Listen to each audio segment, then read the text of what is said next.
somebody manipulate my genes so I don't have to sleep and I can look young forever. Well, I've had the Moderna vaccine, the first shot. I'm Yep. getting the second shot in a couple weeks, so I've been a part of this. Yes, you have. What's it called? Revolution. Yeah, it's the BioRevolution. And this whole BioRevolution is founded on one thing: data. We have the technology to do things like the CRISPR machine for gene sequencing, Yes. right? And also splicing genes together.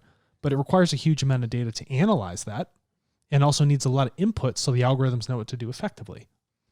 Now, I'll just make this thing real simple here. This article comes out, talks about the BioRevolution. Not only is it fantastic, uses COVID as an example with the vaccines, getting all this data together quickly, somebody makes something. But the real gist of it is, now that we have this wonderful technology and the availability of data, and for us to start engineering bioorganisms or biomaterials, we need to be careful. Because with all... Why is that, Alex? Well, let's think about... We've used this example of nuclear technology, a lot of benefits, but we made a bomb out of it, right? Mm-hmm. So if you start engineering organisms, like mosquitoes, so they don't carry malaria or stuff like that, you got to make sure that this stuff doesn't get out of control or used with ill intent, right? Or if you're using a CRISPR machine to manipulate genetics to create a monster that is only there to harm people or anything of that nature. So in cyborg warriors. Yeah, cyborg warriors. So in the long and short of it, okay, it's like, what does it morally and ethically boil down to for how you're going to use this, frankly, quite amazing technology to elevate humanity for good rather than have it be used against us? And McKinsey, they're all about writing reports that sell risk. That's what it is. Let's talk about risk. That's the only thing we're selling here. They're a big consulting firm, and they were just trying to highlight some of those risks. But one of the biggest things that they keep highlighting is gene research. And for a long time, we've had tons of data, and because of our ability to process these huge sets of data now with all of our cloud computing power, like the ability for gene manipulation, like to actually engineer things, yes, genetically engineer life, is much more of a possibility than it was when they first cloned that first sheep. Well, he talks about, in this article, it's great, the scope of today's bioinnovation wave is large. Some 60% of physical inputs to the world economy are either already biological or can be produced using biological process in the future. And he uses an example of nylon. Yeah, nylon. It can be made from yeast strain. Yes, genetically engineered yeast. Yeah, so and what happens is it's a transition away from petroleum products. Right. Okay, so we're transitioning away from petroleum products. Now that we have this new substitute, how will it be adopted? How will it affect the oil and gas industry? Yeah, and fewer greenhouse gases emissions. Right. So there's some of the benefits. But then he drops down and goes into the CRISPR-9. Yeah, the CRISPR Cas9 stands out as increasingly accessible technology for manipulating genetic material and is complemented by rapid and low-cost genetic sequences and advances in data analytics that enable scientists to understand biological processes better. So this is literally exactly what I was just saying. Yeah, when we talked about them with the plants. Yeah. And we had 2 episodes on plants. I'm a proponent for genetic engineering. Right. Why wouldn't you? Yes. Why wouldn't you want to have healthier children, healthier babies, people that live longer? You have more robust crops, ones that carry a higher nutrient density. But what he's talking about is you can buy CRISPR kits online now. Mm-hmm. So anyone with a degree of biological knowledge can potentially create and release a new living entity, including harmful bacteria or viruses. I don't know much about CRISPR kits. Do you? No. Mm-hmm. So he said this, biological organisms are self-replicating, self-sustaining, and interrelated. Moreover, as the rapid global spread of COVID-19 has demonstrated, they do not respect political borders. For example, so-called gene drives applied to infectious disease vectors, such as Anopheles mosquitoes in the case of malaria, could save many lives, but we may not be able to control them. Yeah, that's so the these thing. genetically edited mosquitoes in one field experiment in Brazil were supposed to die because they tried this, but 5 years later, they're still breeding. Well, yeah, the thing is, great, you've created it. Put a fail-safe in place. Mm-hmm. If we're just starting off with all this data that is helping us genetically engineer things, put some fail-safes in place. Yes. If you're going to start to do really creative stuff, if you're really starting to create yes, in an evolutionary stance, just make sure you're like, okay, I want to do the least amount of harm as possible, right? I know I'm doing this for good. What's the fail-safe to prevent harm? And in these CRISPR kits, they blew it out of proportion in this article. It's just for bacteria in your house. So you can actually stitch different types of bacteria together and get them to grow. That's all. Yeah, but could you create a harmful bacteria? That I don't know. I mean, I can go walk out in a swamp and probably find thousands more and then go deliver that anywhere over here. But the main thing that I liked about this article and that we specialize in is data privacy. And he talks about, we have a huge debate with technology companies using personal data, such as purchasing habits, social media activity. That's what it is now. Yeah. But he goes, in his future thinking, and I love this, how are we going to look at data privacy when it comes to biological data from our bodies and brains? We've been talking about this. So, and the intimate knowledge that these companies are going to have about us. No. So it's not that they're going to have it. It's the fact that you're going to give it to them. So on TARTLE, your IoT data, like your Whoop device, right, Apple, Fitbit, all those things, along with your genome sequence that you have from 23andMe, Ancestry.com, you name it, along with your entire health record from your hospital, right, that you've gone to, or your doctor, or your primary care provider, the combination of those things will be in your control in the future. Yes. Obviously, this guy's never heard of TARTLE. No. So someone needs to shake him and wake him up, right?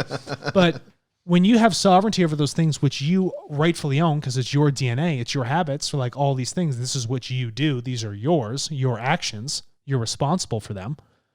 You'll be the one that hands them off into the future for research. They will come to you and ask you for permission to use these things rather than use it without you knowing so. And the more people... I mean, that's the whole idea with, abortion clinics taking those disposed fetuses and then using them for biological study. Did you ask them? Did you ask that 16, 19-year-old that came in there? Don't put everyone in a box, but maybe but you know what I'm saying. The larger majority of people that do get abortions that can't manage a child or don't want to manage a child. Yes, exactly. Right? Yeah. I wasn't trying to call you out on air, but I'm just saying, No, I understand completely. Yeah, I understand the example you were making. It could be a 45-year-old. But that's the thing. Where's the consent? Where's the ask? Remember, you don't own that placenta or whatever the hell that thing is you were talking about. Right. Right. That's for somebody else. Yes. So but you just ask them. All you got to do is ask. Yeah. And so the future is about consent.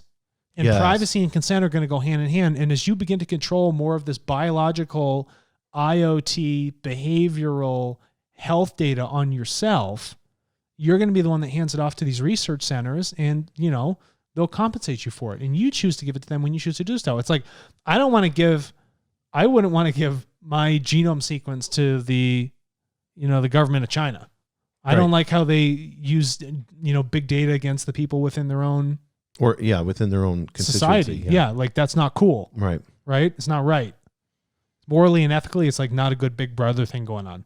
So if I want the choice, I want to make sure I'm giving it to the people I want to give it to when I choose to do so. Yeah. And I think when governments, scientists, businesses, and we get this decentralized movement with the public, and that responsibility shifts from the elite, let's say, to the public, then you're going to see, I think, an outgrowth. A bloom. I think everybody's so worried about, and we've talked about this a million times, everybody's so worried about ROI or profits.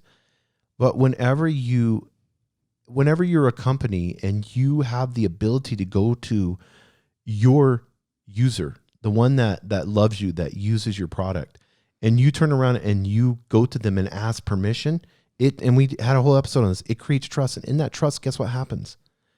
They're going to understand what you're doing with their data. And in that term, with that trust involved, with them understanding completely what you're doing with their data, now it's saying, oh, okay. Like if Facebook could turn around and say, hey, we're going to use your data to solve climate change. Yeah.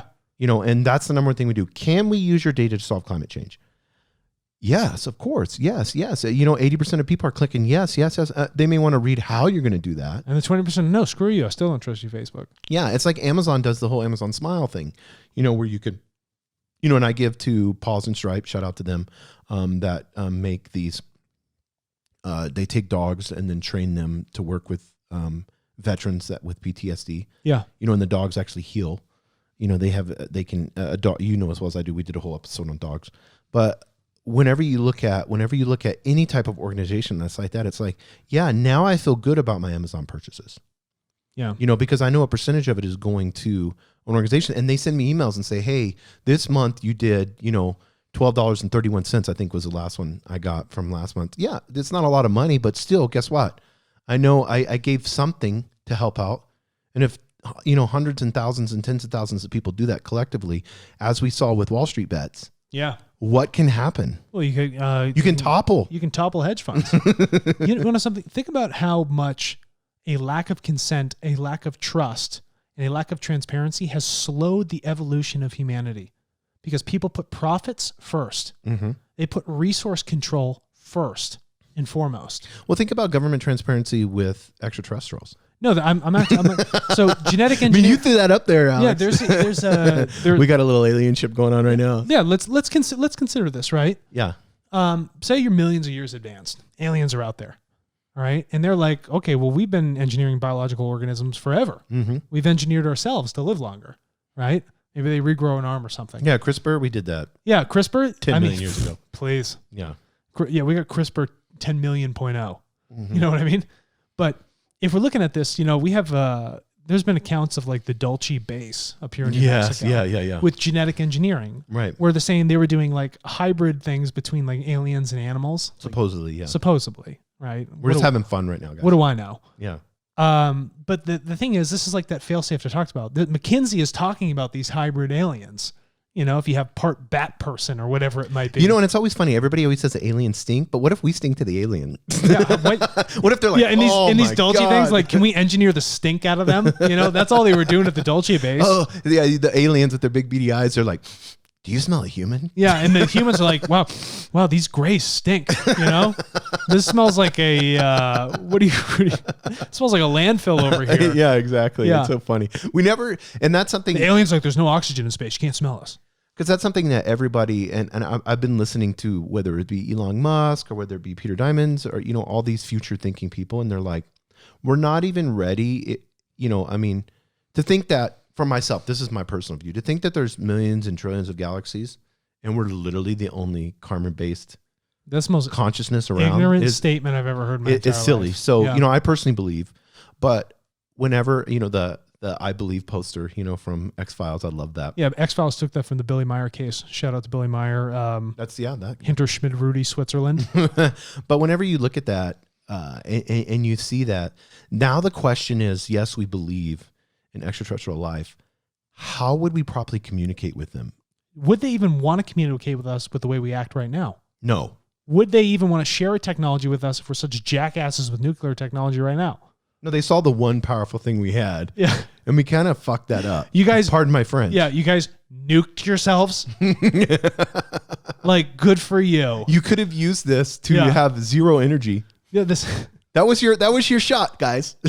No, think about it. Think of this macro view with a species that it's millions of years evolved from us, and they're like, oh, okay, because that's when supposedly alien aircrafts were running around. Yeah, what was in the 1940s and 50s, Project saying, hey, Blue Book and all that other stuff, figuring it out. And so they're like, oh, okay, this is really dangerous. They figured this out. Yeah. Let's see what are they going to do with it.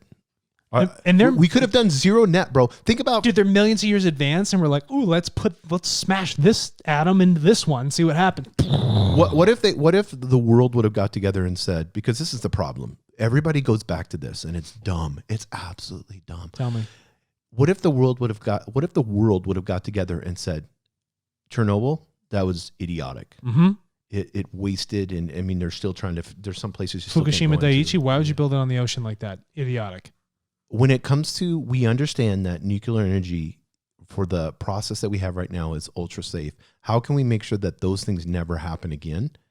And they've been doing that. Science has made it ultra safe. I mean, it's ultra safe now. You get more radiation flying in an airliner across the United States than you would standing next to most reactors, nowadays, next to the reactor. Yeah, exactly. Because those were stage 1s and they're stage 5 now. Probably get more radiation eating from a banana. But I mean, we have this technology that's sitting there, this beautiful technology that would turn around and say, somebody's had to done models on this, and we'll have to do some research on it, that said, if we had all nuclear energy and it was inexpensive, around the globe, what would we look like? What would that look like? And what's the risk for that? Yeah, that'd be cool. Yeah, it would be cool, because then now they would turn around and say, if you believe in aliens like I do, now they would turn around and say, good job. Hey, all right, we'll come down. We'll hang out for 5 minutes. Yeah. Don't screw it up. Yeah, exactly. Otherwise, it's going to be a day or stood still. We're going to have Gord out here, and we're just going to roast and stuff. But isn't all the movies the truth, though, when it comes to like Independence Day or any of these others? It's like the generals get involved. then there's a threat. And then, it's like, why would... What? Go ahead. Okay, I just want to think about this logically. Say a UFO shows up, okay? If us with our telescopes and everything are looking at galaxies that are so far away, and we can't even travel that distance, and you have an alien craft that shows up, and it's floating around, it's not making any noise, and you're like, how the hell did this thing get here? You going to shoot at it? They obviously have the technology to waste away your entire planet instantaneously, but they don't choose to do so. They had to be able to, they could move across eons of space and time. We have trouble going across the United States without killing ourselves in an airplane or a train or a car. Think about it. And you're going to come at them with like generals and all this other stuff. Don't be ridiculous. If they wanted to be negative, we would cease to exist.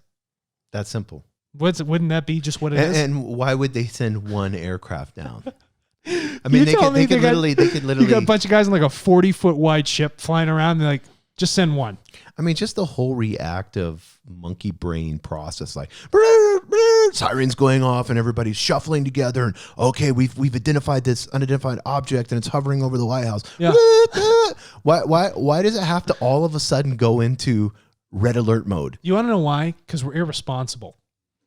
We're reactive. We look to put out fires, and everything in this world is based off of a threat for us. Authoritative control, too. Yeah, authoritative control. Much like we talk about with data, we need to be responsible. And if we're looking at this CRISPR machine for genetic engineering, creating new biological forms of life, we need to be responsible. That's what it all boils down to. You and I talk about responsibility all day long. And if you do believe in aliens and want to show up, well, prove to these people out there that are watching you that you are responsible. Prove to other human beings that you can be responsible. Prove to the earth that you can be responsible to it. Show us with your data. Yeah, and if you're a data scientist, you have the ability, just as those scientists did in the 1930s and 40s, you have the ability with this mass amounts of knowledge that you've acquired, this mass amounts of that I will never even understand and not even comprehend the beauty of your brain. No. And when you have that much responsibility, and it was given to you, or you've evolved to that point to where you are, that responsibility, it needs to weigh heavy on you. Do the right thing. Because you have the potential to solve our greatest problems in the world. Right. You have that brain. And we who don't have that intellectual capacity can come together to give you all the information you could ever need to solve it. If you have the ability to assimilate that knowledge and find the answer, we're here to come help you out. Yeah, great job making an algorithm that gets people to buy more shit. That is only worsening our problem. When I see investment dollars get pumped into new like marketing schemes and stuff like that, or companies, we have an AI thing on marketing, it's like, you're just going to continue to fund this materialistic idea that is frankly crippling us right now. And even if you are thinking dollars, because everybody thinks dollars, if you have a scientist that's on your payroll and he's free to be able to solve maybe solving climate stability in Europe. Think about how many lives he saved. Don't pay him just. What do you think his worth is in your company then? And what do you think when he goes around and he speaks to all these world organizations, and he's giving a speech on this algorithm that he built or whatever it may be, this model, and he throws in, I'm also an employee from blah, blah, blah. Mm-hmm. Why wouldn't you want that? That's exactly what you would want. The worth is, dollar-wise, it's an intangible asset. It doesn't matter. Who cares about the dollar value? Mm-hmm. This person is using their knowledge to frankly save this earth and save lives. And that's what has to be championed. Yes. And we have to be responsible to champion that. And we, as the collective of people of humanity, need to be responsible with our data and share it with those people that want to be responsible with it. And you have the choice to do so. And that choice is TARTLE.co.